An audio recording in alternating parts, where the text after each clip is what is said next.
पढ़ रहे हो, प्रत्येक किलोमीटर के बाद एक टैक्सी का किराया, जबकि प्रथम किलोमीटर के लिए किराया है 15 रुपया और अतिरिक्त किलोमीटर के लिए किराया है 8 रुपया, तो 6 किलोमीटर का किराया कितना होगा? तो सबसे पहले इसका स्ट्रक्चर बनाते हैं।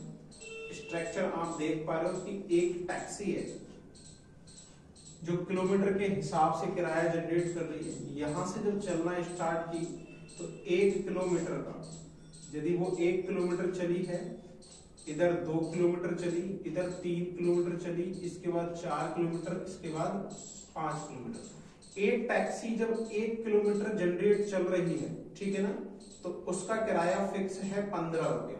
1 किलोमीटर चलने का एक नियत किराया होता है 15 रुपया।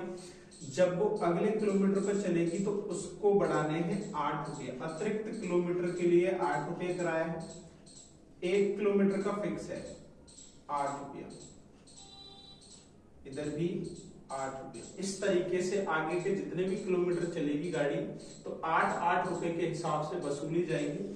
तो श्रेणी जो बनी है वो इस प्रकार से बनी है। पहला 15, इधर 15 में फिर कितना जोड़ना है? 8। 15 में कितना जोड़ना है? 8। जैसे ही आपने 15 में 8 जोड़ेंगे तो कितना हो जाएगा? 23 हो जाएगा। फिर थर्ड नंबर पर 23 में फिर कितना जोड़ना है?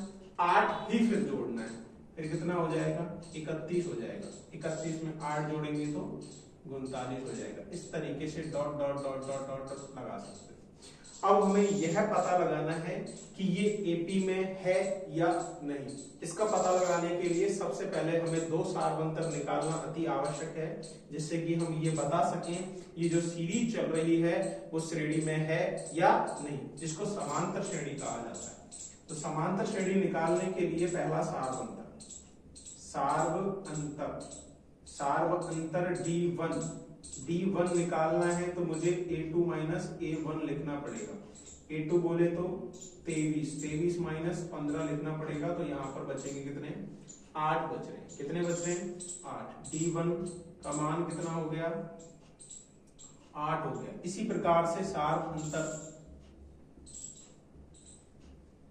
D2 मुझे निकालना है। D2 जैसे ही मैं निकालूंगा तो A3 माइनस A2 निकलेगा। A3 का वैल्यूएशन होता है 31 माइनस का 23। 31 में से 23 घटाऊंगा तो कितने बचेंगे? 8। तो यहां मुझे लिखना है D1 बराबर D2। पहला सार्वअंतर दूसरे सार्वअंतर के कैसा है? बराबर है। यदि पहला सार्वअंतर दूसरे सार्वअंतर के बराबर है तो इसका मतलब ये हुआ कि श्रेणी किसमें है? एपी में है। यदि एपी में है तो अगले कौन सा पद? 6 किलोमीटर का। कितने किलोमीटर का ज्ञात करवा रहा है? 6 किलोमीटर का। यह श्रेणी एपी में है। यदि वो 6 किलोमीटर का निकलवा रहा है तो 6 किलोमीटर का निकालने के लिए कुछ चीजों की आवश्यकता होगी हमें, जैसे कि ए का मान है 15, डी का मान कितना चल रहा है? 8 चल रहा है, ठीक है ना, और एन का मान कितना है? 6, क्योंकि 6 किलोमीटर का निकाल रहे हैं तो ए 6 का मान हमें क्या करना है? याद करना है। इसके लिए एक फॉर्मूला होता है। इसके लिए क्या का फॉर्मूला होता है? इसके लिए फॉर्मूला होता है ए एन वाला।